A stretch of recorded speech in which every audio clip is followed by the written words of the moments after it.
All right, so you ready to kind of take your Spanish to a whole new level? We're going deep on verbs today, and this one, it's a little bit tricky, but it's super cool once you get it. Yeah, DOLER. It means to hurt.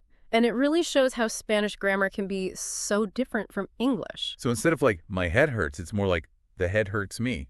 That's kind of wild. Yeah, exactly. It's more like something's acting on you instead of you doing the action. That's where those indirect object pronouns come in. Indirect object pronouns. Okay, that sounds familiar, vaguely. Can you remind me what those are again? Think of it as like the to whom or for whom in a sentence. Like, me duele la cabeza, the head hurts me. That's your indirect object pronoun. It's showing you who the pain is affecting. Okay, so it's not about like, I own this pain. It's about the pain has a target. To hit that target, I need to use me, ti, le, all those pronouns. Exactly. But the verb itself, it stays pretty consistent in the present tense. You'll mostly be using dule, no matter who is in pain. So if I stub my toe, like on the way to Spanish class, I'd be like, me duele el dedo del pie. Perfect. And if you really messed up that toe, you could say, me duele mucho el dedo del pie. My toe hurts a lot. You can add mucho for emphasis. Ooh, that's pretty useful. And what if it's like both toes? Do I just make dedo plural? Exactly. Me duelen los dedos del pie. My toes hurt. You add an N to duele and make the noun plural. But it's still the same verb form. That's easier than I thought.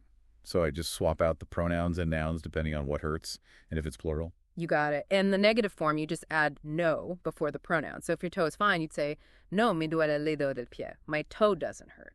You see, not so bad. Okay, I'm feeling a little more confident about explaining my pain in Spanish. But what if I want to ask someone if something hurts? Does it get more complicated then? Not at all. Asking questions with DOLER, it's really simple. You just take the statement and add a question mark. For example, ¿te duele la cabeza? Does your head hurt? Really?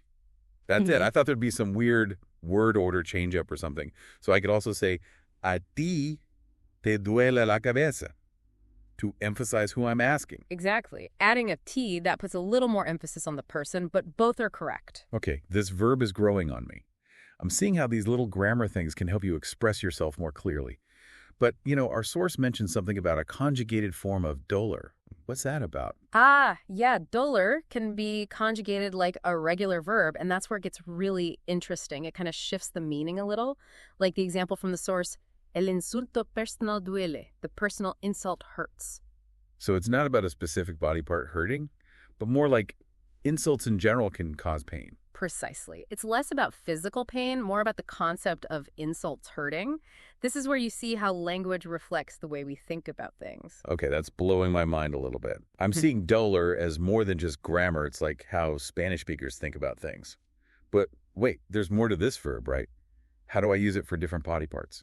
You're right. We've only just started. Let's go through some more examples. So we got the basics of DOLER, the pronouns in singular and plural, even how to ask questions. Yeah.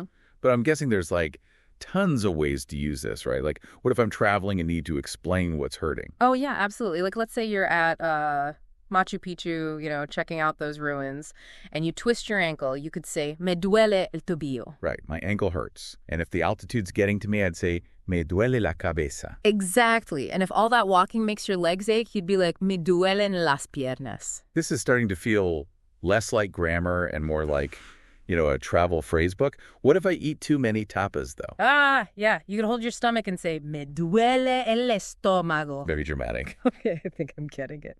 But what about when the pain isn't so much physical, more like emotional pain? Can you use DOLER for that? That's a really good question. Yeah, I mean, DOLER is mainly for physical pain, but you can use it metaphorically, too. Like, if someone breaks your heart, you might say, me duele el corazón. My heart hurts. Yeah. That's kind of beautiful. So DOLER can be for deeper feelings, too. Exactly. That's what's so cool about language. It can express the whole range of human experience. I'm seeing DOLER in a totally new light now. It's not just grammar rules. It's like how Spanish speakers express pain. But you mentioned before that DOLER can be conjugated like a regular verb. And it changes the meaning. I'm still not quite clear on that. Yeah, that's where things get really interesting. So we've talked about a lot with DOLER, twisted ankles, broken hearts, all that. But I'm still thinking about this conjugated form of DOLER. Right, let's get back to that. Remember that example, el insulto personal duele? The personal insult hurts? Yeah, that one really stood out. It seems different from me duele la cabeza. My head hurts. Exactly. In that first one, DOLER is conjugated like a regular verb, so it shifts the focus. It's not so much about a body part. It's more like insults in general can hurt people, like a statement about insults. Exactly. It's like saying insults have the power to cause pain. It's subtle, but it's an important difference. Wow, that's pretty deep. I didn't think we'd get philosophical about a verb that means to hurt. But I guess language shows how we see the world. It really does. And that's what's so fun about learning new languages. You get all these different perspectives. Okay, I'm putting master conjugated dollar on my to-do list. It's like a secret code to Spanish. And remember, it's not just about the grammar, it's about what it means. Like, how does this structure focusing on the pain itself affect how Spanish speakers think about pain compared to English speakers? Whoa, that's a great question.